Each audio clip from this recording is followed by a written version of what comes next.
Alô, amigos, alô, amigas, um abraço, muito bom dia. Estamos aqui na apresentação de mais um programa Batalha na TV. Este nosso encontro de todos os domingos pela manhã, aqui pela TV Atalaia, Canal 8, Organizações Walter Franco.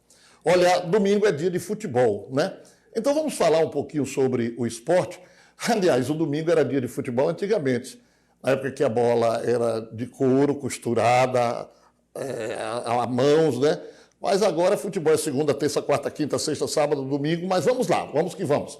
Vamos conversar hoje com Antônio Ora Filho, ex-árbitro de futebol, que marcou presença no cenário brasileiro, elevando o nome do nosso estado além fronteiras. Antônio Ora hoje é presidente da Confederação Brasileira de Desporto Escolar, o que é uma representatividade muito grande também para Sergipe e nos dá orgulho na área esportiva. Portanto, aqui, a partir de agora, no Batalha na TV, vamos conversar com Antônio Ora Filho.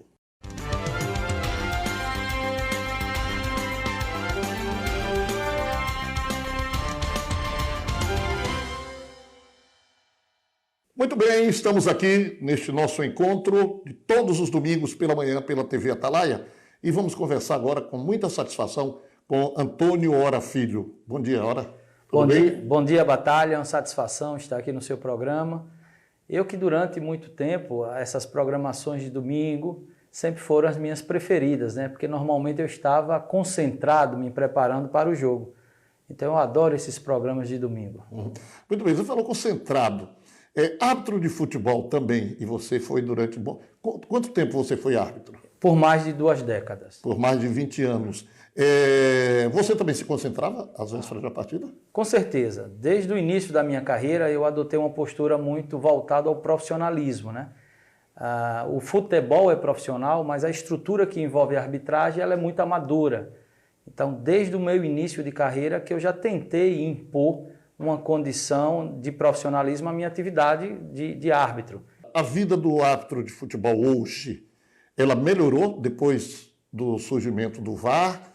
Continua a mesma coisa? Qual é a sua opinião sobre esta ferramenta eletrônica que nós temos hoje? Olha, eu prefiro, ao invés de analisar a consequência de um fato, eu quero analisar a origem, né? Por que houve a necessidade da criação de tecnologias para auxílio da arbitragem? O porquê? Porque havia uma incidência muito grande de erros de arbitragem. Ou pelo menos com o advento da nova televisão, que aumenta o número de câmeras, que pega o lance por diversos ângulos, isso nas transmissões de TV, os erros da arbitragem ficaram mais evidenciados. Então houve um investimento muito grande na aquisição de tecnologias, a exemplo do VAR, para que pudesse dar uma resposta, digamos assim, à opinião pública. O que, no meu entendimento, há um equívoco, há uma inversão de valores, porque há uma polêmica mundial, não só no Brasil, de que o árbitro de futebol deveria ser profissional, ou seja, a profissionalização da arbitragem. Isso nunca ocorreu e a justificativa das entidades é que necessitaria de um investimento financeiro muito grande. No entanto, eles contratam um equipamento de tecnologia, exemplo do VAR, e na Série A, salvo engano, custa em torno de R$60 mil para utilizar uma tecnologia de ponta no VAR. Se você somar os valores pagos para toda a arbitragem, talvez não chegue a 20, ou seja, para o árbitro, o investimento é em torno de 20 mil com toda a equipe, mas uma única ferramenta tecnológica é 60. Então há uma inversão de valores. Agora, você que foi árbitro de futebol e atuou em grandes partidas do futebol brasileiro, teve também seus problemas, claro, óbvio. Como é que se justifica? Porque o árbitro tem frações de segundos para decidir. Como é que justifica? Ainda tem VAR que erra. Porque as pessoas que estão operando a tecnologia não são as pessoas, digamos assim, que passaram por um processo de ascensão profissional da forma correta. No meu entendimento, há um vício na origem da ascensão de um árbitro. Normalmente, o que é que se espera de um árbitro? Honestidade, competência, capacidade, independência. Mas um árbitro jovem que demonstra essas qualidades, fatalmente ele é escanteado, porque os cartolas do futebol querem alguém submisso, obediente.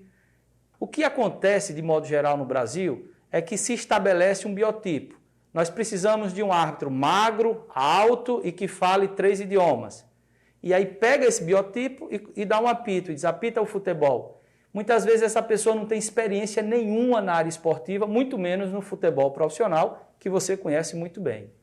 Já apanhou sendo árbitro? Apanhar tomou uns catiripapo já? Apanhar é um termo pejorativo e pressupõe que você, digamos assim, lutou e levou a pior. Então, certo. No meu caso, eu nunca lutei com ninguém, mas eu fui agredido. Já foi agredido? Fui agredido covardemente, inclusive eu estava de costas e um treinador entrou em campo, invadiu o campo e me agrediu com um soco, né? Lembra-se qual foi o jogo? Lembro. Qual foi? Foi o jogo Itabi e Propiá, uma decisão da 2ª divisão do Sergipano. Eu estava escalado para um jogo do Campeonato Brasileiro em Maceió no domingo e Dr. Carivaldo, ex-presidente da federação, pediu que eu fosse abrilhantar essa final da 2ª divisão no sábado. Então eu fui agredido no sábado de manhã, tomei 7 pontos no supercílio e mesmo assim viajei para Maceió para fazer um jogo do Campeonato Brasileiro agredido com menos de 24 horas. Agora, aquele fato inusitado de que você foi agredido antes do jogo começar. Aí é uma história folclórica, né? Eu fui escalado para fazer um jogo no Maranhão e chegando lá eu tomei informação pelo árbitro reserva que lá era muito complicado. Inclusive num jogo anterior o árbitro havia sido agredido e a CBF me deslocou para lá para fazer um relatório minucioso sobre as ocorrências. E quando o árbitro reserva parou o carro, era uma rua estreita e tinha um portãozinho de entrada do estádio. E o portão estava fechado, mas a rua estava deserta. Quando ele parou, nós descemos, ele disse, vou estacionar o carro longe, por causa da torcida. Aí eu disse, que torcida? E ele arrastou o carro. Quando ele arrasta o carro, eu vou lá no portãozinho e bati. Aí um coroa abriu uma janelinha, olhou e deu um grito, a arbitragem chegou! E nesse momento começou a aparecer gente, Batalha, que eu não sei de onde saía. Umas 1000 pessoas correndo atrás da gente, dando tapa, dando chute, dando cusparada, e o velhinho demorando a abrir o portão.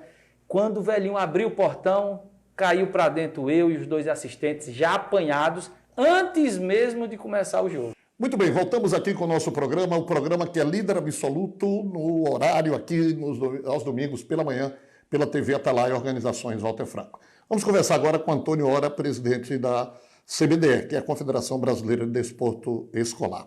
Como é que você chegou na CBDE, na presidência da CBDE, Hora? Batalha, muitos amigos me fazem uma pergunta como essa, normalmente quando me veem em algum evento internacional. Aí vem aquela curiosidade, Hora, como é que você fez para chegar aí? E quando eu começo a contar a história lá do princípio, desde quando eu estudava no Colégio Salesiano, que sempre me envolvia nas organizações das atividades esportivas da escola, quando eu vou avançando na história, os amigos dizem, para, Hora, é mais barato a gente comprar um pacote turístico para conhecer os lugares que você já conheceu. Mas é isso, é uma vida dedicada à gestão esportiva. Eu que na escola fui presidente do centro acadêmico, quando eu fui para a universidade eu fui presidente da Associação Atlética Universitária, depois eu migrei para a Confederação Brasileira do Desporto Universitário. Todas as fases da minha vida, mesmo que paralela à de arbitragem e à de profissional, eu sempre estive envolvido com alguma organização esportiva na administração e isso me trouxe a condição de hoje estar representando o Brasil na entidade internacional do desporto escolar, que é a ISF, que você teve o prazer de me acompanhar em uma das jornadas internacionais. Foi uma viagem extraordinária, elevando o nome de Sergipe além fronteiras, né? Representando o Brasil, na verdade, onde nós fomos, o saudoso ex-prefeito João Alves Filho, Walker Carvalho, Mané Marcos, que foi a grande atração da viagem, Carlos Eloy, que foi outro. Quem foi mais? Nós. E você? Exato. Então, realmente foi uma viagem extraordinária, onde o Brasil terminou sendo campeão na modalidade de vôlei de praia feminino, com Duda e Carol. Perfeito. E naquela ocasião, nós lançamos a Duda no voleibol de praia. E hoje, A Duda é a principal atleta brasileira. Nossa representante nas Olimpíadas. Nas Olimpíadas. Nossa chance real de medalha de ouro. Se iniciou nessas competições organizadas pela CBDE. Então é isso. A nossa entidade ela cumpre um calendário internacional, levando os nossos representantes de todas as modalidades na categoria escolar para os eventos internacionais. E dentro do território nacional, nós somos responsáveis por organizar os campeonatos brasileiros. Nesse período de pandemia, fizemos uma reavaliação de todas as modalidades? De todas as modalidades. Nesse momento de pandemia, fizemos uma reavaliação no nosso planejamento estratégico e decidimos reeditar os Jogos Escolares Brasileiros, os JEBs. Que teve uma fase extraordinária, né? Perfeito. Estamos há 17 anos sem realizar JEBs e agora nós estamos retomando no mês de outubro, na cidade do Rio de Janeiro, nas instalações olímpicas, lá na cidade olímpica, na categoria de 12 a 14 anos, nos dois sexos, meninos e meninas, em 20 modalidades. Então, nós estamos lançando esse projeto como sendo o projeto da retomada do esporte brasileiro pós-pandemia. Isso é muito bom, é uma boa notícia. Para a Sergipe, diretamente, o que é que a CBDE tem promovido, o que é que a presença de Antônio Hora, porque hoje você vive na ponte aérea daqui para Brasília, né? Tem conseguido trazer. Você que foi secretário de esportes, inclusive, aqui, o que é que isso tem contribuído? Eu tenho uma excelente relação, um excelente relacionamento com a superintendente de esporte do Estado, Mariana Dantas, e com o secretário de esportes do município, Sérgio Tirce.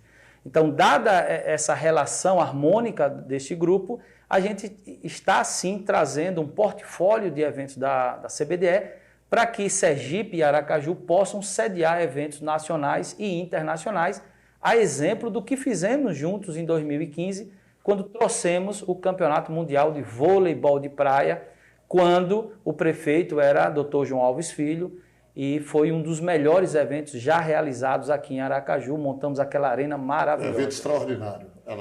Isso significa, além da divulgação, é que muita gente não tem ideia o que é que isso significa em termos de divulgação, né? A presença da delegação de Sergipe lá na Manfredonia, por exemplo, na Itália, foi algo extraordinário, porque levamos um material em inglês, em espanhol, que foi todo ele distribuído, levamos a nossa comida típica, a nossa cultura, o nosso folclore, e isso você vende positivamente a imagem do Estado lá fora, né, Hora?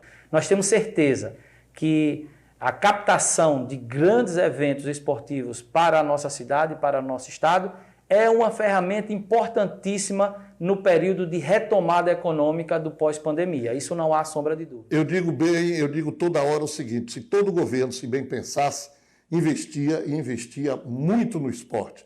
Porque é muito mais barato você construir, por exemplo, uma quadra polidesportiva do que você aumentar presídio para colocar traficantes ou manicômios para tratamentos de dependentes químicos e mais. Mas, infelizmente, tem governos que não olham para tal, né, Hora? A gente fala muito em sistema de saúde que está sobrecarregado, mas a quantidade de pessoas que buscam o sistema de saúde por questões de pressão, por questões de obesidade, por questões cardíacas, que tudo isso poderia ser tratado de forma preventiva com a prática de esportes, de atividade física. Então, toda a ação que vem se somar a proteger o cidadão sobre o aspecto da sua saúde, do seu bem-estar, estará economizando na área da saúde.